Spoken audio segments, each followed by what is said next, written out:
روز جمعه پرزیدنت ترکیه رجب طیب اردوغان قرار برآورد که موزه آیا صوفیه و یا حاجیه صوفیه شهر استانبول از نو مسجد شود. او گفت در این مسجد برای مسلمانان، نصرانیان و خارجیان باز خواهد بود. پیش بینی می شود که سر از 24 ایول در این مسجد طاعت و عبادت مسلمانان آغاز می یابد.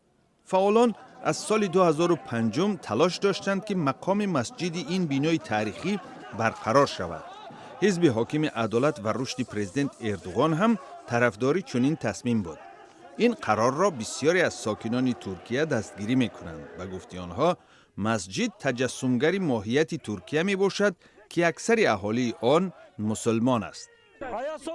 من همان هیجانی را از سر می‌گذرانم که احتمال مسلمانان در سال 1453 اثنای باز شدن درهای مسجد آیا صوفیه داشتند. این فروپاشی نوبتی امپریای ویزانتیه می باشد.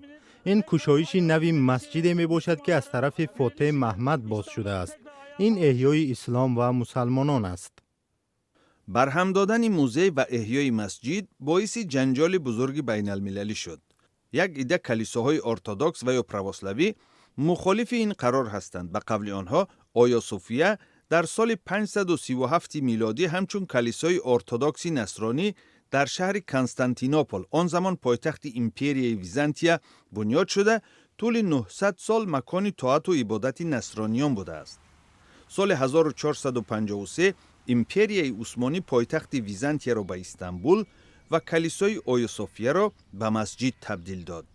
در عصر 20 اولین پرزیدنت ترکیه دنیوی مصطفی کمال آتاتورک فرمان داد که مقام دینی بنا لغو گردیده آن به موزه تبدیل داده شود.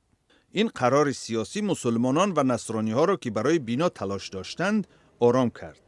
مسئله دیگر این است که آیا صوفیه در فهرست یادگاری های جهانی یونسکو، مؤسسه معارف، علم و فرهنگ سازمان ملل متحد ثبت شده است و تغییر مقام آن میبایست با پشتیبانی این مؤسسه صورت میگرفت. ترکیه به پیام یونسکو در این باره جواب نداد. پرزیدنت اردوغان باشد هر گونه تنقید در مورد آیا صوفیه را کوشش دخالت به صاحب استقلالی ترکیه مینامد.